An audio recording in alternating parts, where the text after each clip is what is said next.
Buenas tardes, ingeniero. Vamos a proceder con la presentación de nuestro examen interciclo correspondiente a la asignatura de métodos numéricos avanzados. El tema del examen interciclo es la descomposición en valores singulares y un caso de aplicación, el cual vamos a proceder a explicar a continuación. El grupo se encuentra conformado por Juan Aguirre, Adi Bustamante, Dani Guamán y Nicolás Sicchio. Entonces, antes de tratar la descomposición en valores singulares, necesitamos una explicación teórica sobre lo que es el análisis de los componentes principales, o también conocido como PSA por sus siglas en inglés. Vamos a observar que este es un método estadístico que permite simplificar la complejidad de los espacios muestrales de muchas dimensiones que se pueden obtener al momento, por ejemplo, de realizar una encuesta, en donde vamos a ir conservando la información, y esto sí ayudándose del estudio de la estructura de las varianzas covarianzas entre todas las variables que componen los datos de entrada. Es decir, en simples palabras, permite condensar toda la información aportada por las variables en solo unas pocas componentes, sin olvidar que es necesario disponer del valor de las variables originales para poder calcular los demás componentes. Caso contrario, va a ser un desperdicio todo ese análisis. Entonces, el análisis de componentes principales es utilizado para describir un conjunto de datos en términos de nuevas variables no correlacionadas. Las componentes vamos a ver que se observan por la cantidad de varianza original, donde el ACP busca también la proyección según la cual los datos queden mejor representados en términos de mínimos cuadrados. ¿A qué nos referimos con esto? Que a partir de todo un espacio muestral, como se observa aquí, vamos a obtener dos ejes nuevos, un nuevo eje X y un nuevo eje Y, en el cual estos ejes van a ser los ejes vectores y los datos van a ser nuestros ejes valores. Al obtener estos dos ejes, los cuales deben ser perpendiculares entre sí, vamos a observar toda esta dispersión de datos.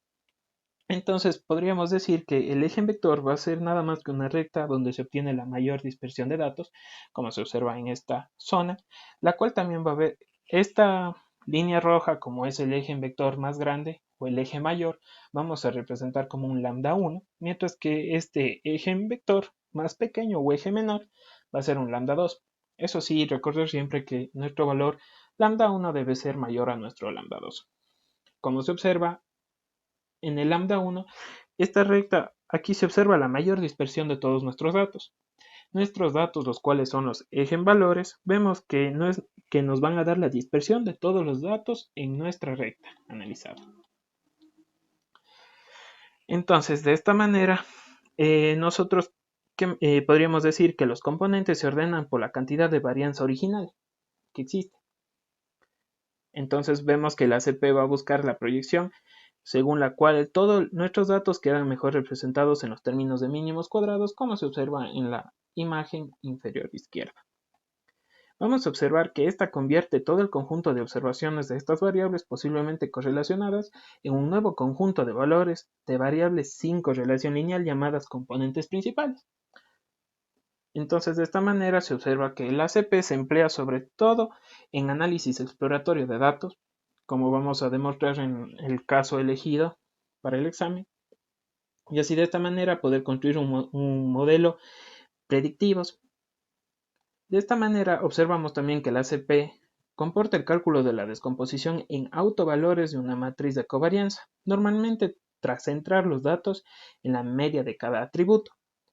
Entonces, a partir de toda esta proyección de los datos, de entrada sobre las direcciones de máxima varianza o nuestro eje mayor, vamos a obtener el nuevo espacio para la representación de los datos en que se pueden eliminar fácilmente aquellas componentes con menor varianza, con el fin de garantizar una mínima pérdida de información. Como se comentó en clases, por ejemplo, podríamos tener una pérdida de estos datos en un 15%.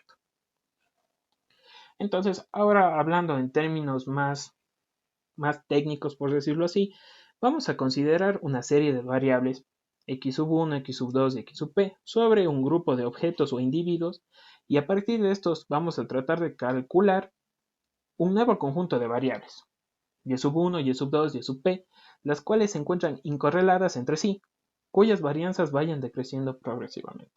Es decir, podemos tener un grupo de datos en el cual tenemos valores de 100, de 90, de 80, así hasta que lleguemos, por ejemplo, a tener un valor de 0.1 y el siguiente valor ya vaya variando de 0.094 y es muy pequeño, entonces esa información ya no tendríamos que utilizar. Entonces vamos a observar que para cada grupo y sub j, donde j va a ir de 1 hasta nuestro valor p, este va a ser el resultado de una combinación lineal de nuestras variables y x sub 1, x sub 2 hasta el x sub p originales. Es la importancia de tener estos valores originales con el fin de obtener esta ecuación.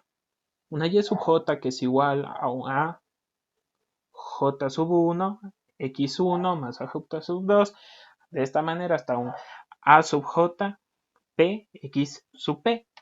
Obteniendo de esta manera nuestro a sub j es 0 por x, ¿ya? Donde observamos que este vector o este valor ya va a ser un vector de constantes nada más.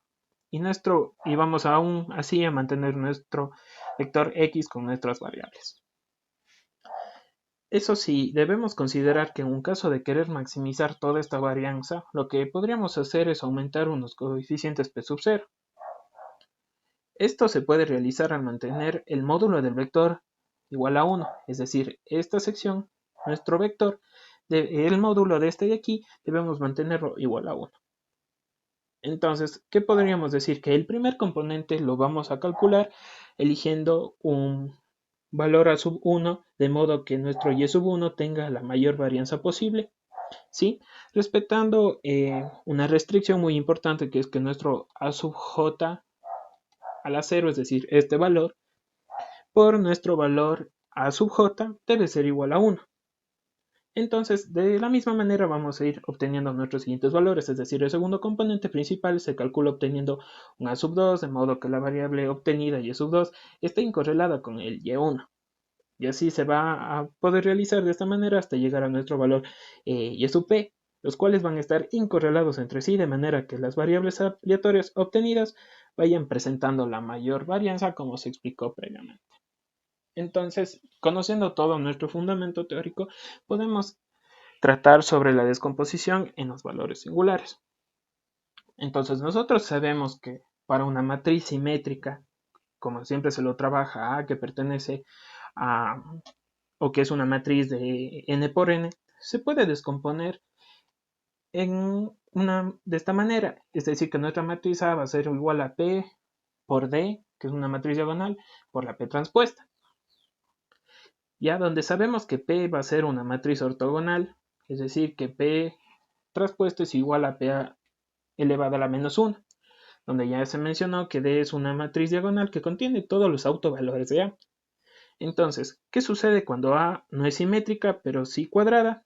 Sabemos que si A es diagonizable, existe una descomposición de A igual a S de S a la menos 1, donde S va a ser una matriz no singular, ¿ya? Y no necesariamente va a ser ortogonal. Entonces, como estamos tratando con la descomposición en los valores singulares, ya vamos a tratar también como las siglas de SB. Entonces vamos a tratar en este caso a una matriz A que pertenece igual a, o que va a ser una matriz de dimensión m por n, donde m debe ser mayor o igual que n, la cual no va a ser necesariamente cuadrada o simétrica. Así vamos a obtener una factorización de esta segunda forma, ya para el caso de la descomposición en valores singulares. Es decir, vamos a tener que nuestra matriz A es igual a U por nuestra matriz, digámosle E, por nuestra matriz B transpuesta, en el cual observamos que U va a ser una matriz igualmente de M por N con las columnas ortogonales, donde B va a ser una matriz igual de M por N, que es una matriz ortogonal, y nuestro símbolo de la sumatoria es una matriz formada por los valores singulares de A en la diagonal principal ordenados de mayor a menor. ¿Cómo se puede observar en esta imagen? A igual a U por nuestra diagonal principal, podríamos decirlo, y por nuestra matriz B. Entonces, de esta manera, observamos que para cualquier matriz A, M por N, la matriz A transpuesta por A de N por N es simétrica, y por lo tanto esta puede ser diagonalizada ortogonalmente, considerando también que los autovalores de A transpuesta por A son reales y no negativos. De esta manera se sabe que cualquier vector U, para cualquier vector U se tiene que nuestra A traspuesta es igual a nuestro valor lambda por U. Y al multiplicar ambos lados por U obtenemos la siguiente igualdad. U traspuesta A por U, que es igual a lambda U traspuesta por U. ¿Qué nos dice esto? Entonces que nosotros vamos a poder tomar de la forma de matrices al cuadrado, donde observamos a nuestra matriz AU al cuadrado es igual a lambda U cuadrado, siendo de esta manera el lambda, eso sí, mayor o igual a 0. Aunque sabemos que esta descomposición es muy empleada, su uso está limitado a representaciones de datos más que nada en 2 dimensiones, por lo que en situaciones donde la estructura de datos se compone de matrices de orden superior puede ser insuficiente. Entonces, por eso se da la necesidad de utilizar descomposiciones de matrices o tensores con el fin de mantener el significado físico de todas las componentes.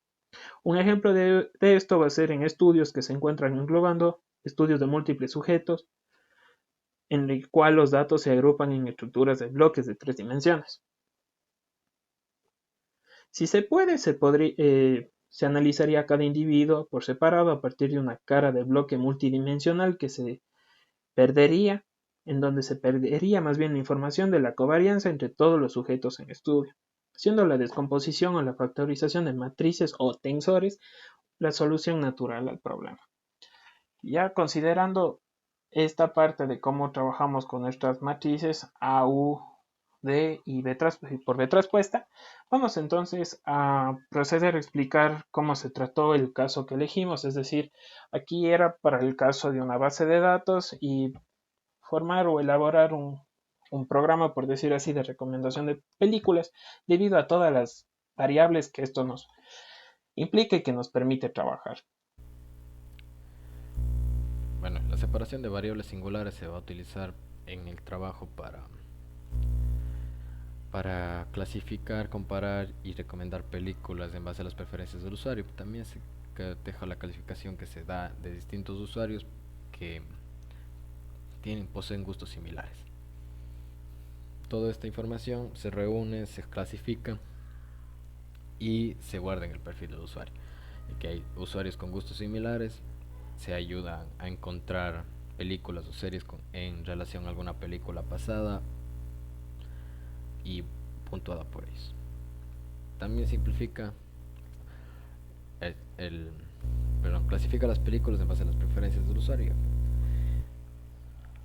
Tenemos que si un usuario ve una película, o sea, una persona 1 ve un grupo de películas y les va calificando, el 0 significa que no la ha visto o no la ha calificado, el 1 es el valor más bajo. Entonces se acomodan en base a las temáticas que están ocurriendo. Tenemos en acción, en drama, en terror, todos esos están distribuidos en una base de datos y cada película tiene su propia calificación. Con estos valores de aquí se arma la matriz para realizar el algoritmo, y este reducirá el tiempo de búsqueda, ya que si buscas una película te sale, bueno, si buscas un género en especial te sale las películas mejor puntuadas, las más vistas y las puntuaciones de los usuarios con gustos similares. La descomposición se aplica de manera... Ahí es donde entra la descomposición en valores singulares. Con las calificaciones de los usuarios que tenemos aquí, las puntuaciones, se forma la matriz A. Luego se buscan las matrices U y B. La U es la multiplicación de A por su transpuesta, y los valores propios de estas son U. Para B es la matriz de valores propios de A transpuesta por A, se saca. Y S es una matriz diagonal de los valores propios de A transpuesta por A y de A por A transpuesta, ya que los dos tienen los mismos valores propios. Entonces se coloca así. Como podemos observar, es un ejemplo. Se tienen muchos ceros, eso significa que no han sido puntuadas las películas, y tenemos espacios en amarillo y en tomate, que significa que recibieron una puntuación alta. Está clasificado de manera que se recomienda que los valores propios, los vectores propios los produzcan una matriz sin ruido. Es decir, ya no teniendo los ceros por no haber visto una película, sino dándoles un valor aledaño para poder recomendarla en base a los más cercanos.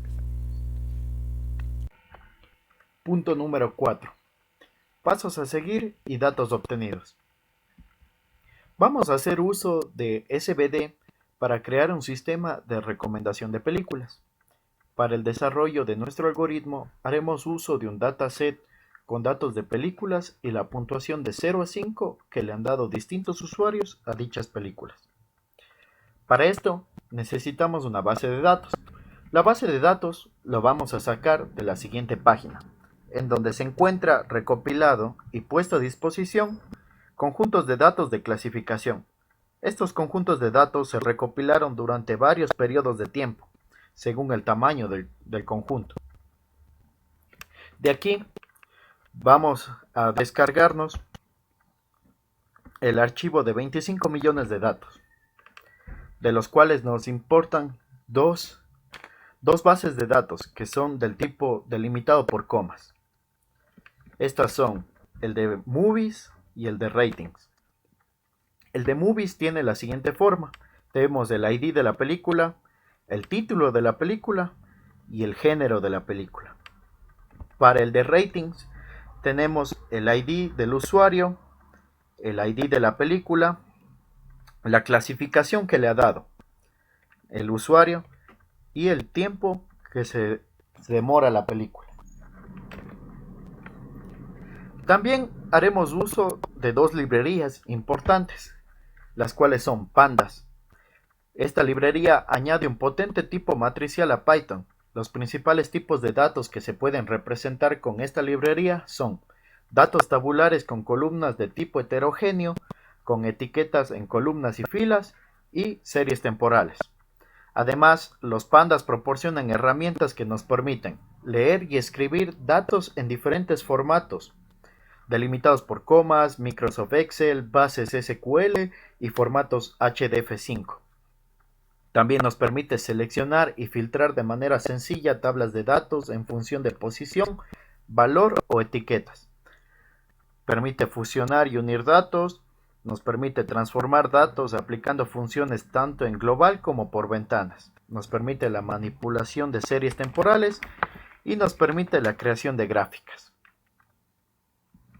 La otra librería es Surprise.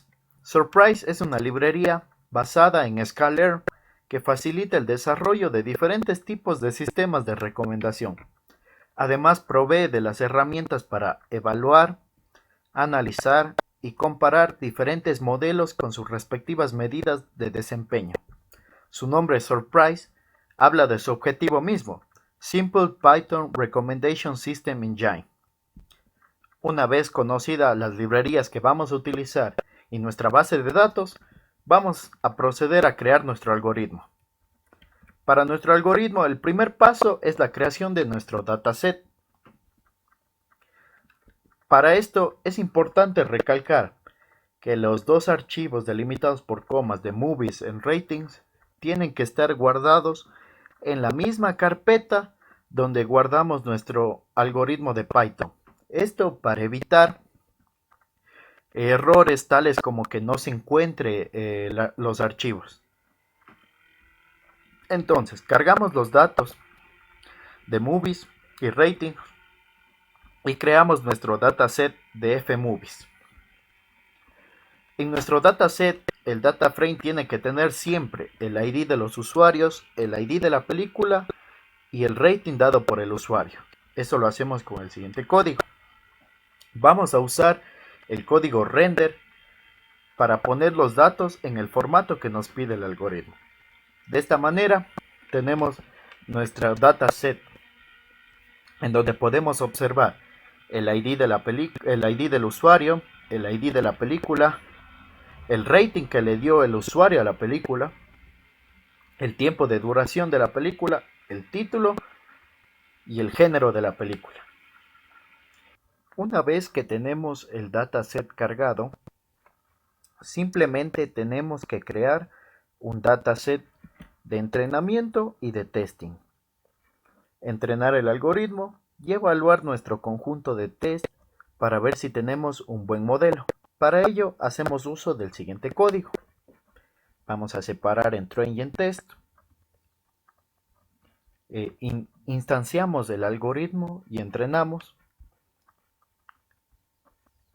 Y vamos a obtener métricas de evaluación del error medio absoluto y de la raíz del error cuadrático medio. Obtenemos valores del error absoluto medio de 0.66 y la raíz del error cuadrático medio de 0.88. Estos valores no están mal para la cantidad de datos que tenemos, 25 millones.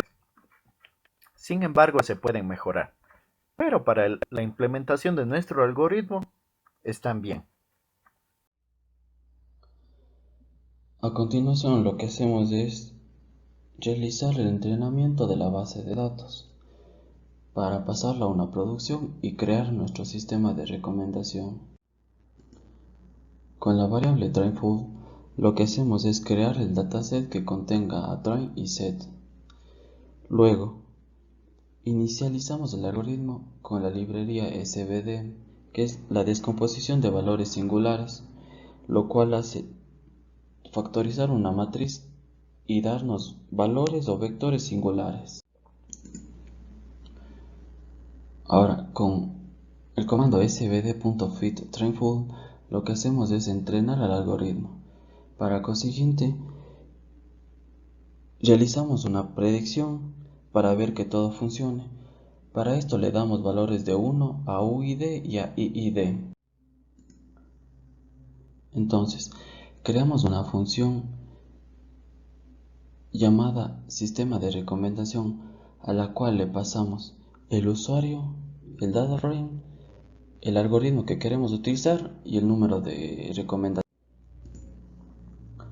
Entonces, con los datos pasados, con las variables pasadas a la función, lo que hace es irse a la base de datos y guardar el usuario en una variable. Luego, comparar las películas que ve con la que recomendamos o con la que queremos, con la que busca el algoritmo, y la guarda, y las que no fueron recomendadas se las guarda en otras variables, en otra variable, en este caso Movies No Web. A continuación, lo que hacemos es guardar en otra variable las predicciones. Para esto entra el UID y el IID con su correspondiente variable. A este caso le asignamos el user y el movie. Luego lo que hacemos para hacer la recomendación es recomendarle por el rating. Para esto le damos entre un intervalo de 1 y 3 según él. A continuación, recorremos toda la lista y ordenamos según el rating. Luego, hacemos un top de predicciones en el cual toda la lista ordenada la guardamos en esta variable. Por consiguiente, retornamos con la lista de top de predicciones ordenadas. A continuación, lo que hacemos es crear otra función en la que el usuario seleccionado nos da las películas del usuario que más le gusten según la puntuación que él le ha dado a cada película. Para esto, realizamos la función verificar usuario película. Entonces, le pasamos las variables de usuario, el data frame y el número de puntuación que le ha dado a la película. Retornamos el data frame que contiene el usuario y el valor de cada película, según el orden que se haya escogido. Se le escoge esta lista de forma ascendente y se retorna. Entonces, finalmente lo que hace es ver las películas que el usuario ha visto y las que el sistema le ha recomendado, con máximo de 20. Ahora obtenemos los resultados del sistema de recomendaciones. Como podemos ver en la parte de abajo, están las películas que el usuario ha visto.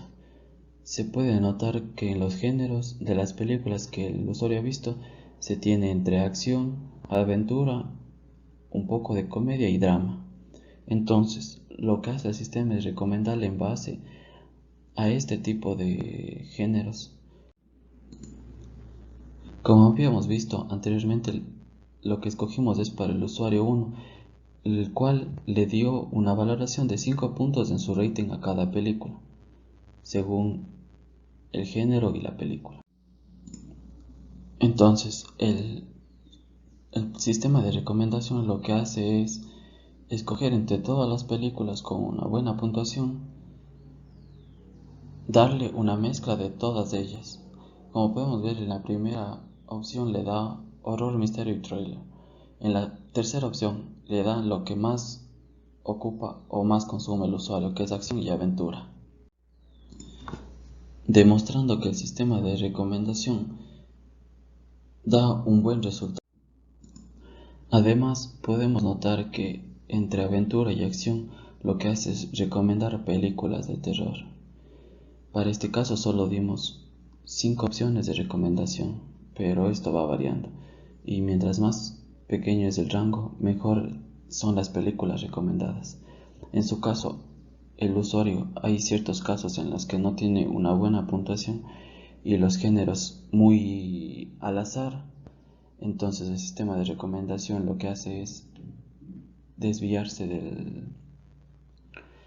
de la recomendación que el usuario requiriera, por lo que a veces, como comentarios o conclusiones del trabajo, es lo que el sistema de recomendaciones de filtrado por el método de descomposición de valores singulares genera muy buenas recomendaciones, pero en relación con el tiempo de cálculo de predicción lo hace una práctica muy poco satisfactoria al tener un tiempo algo prolongado hasta obtener una respuesta.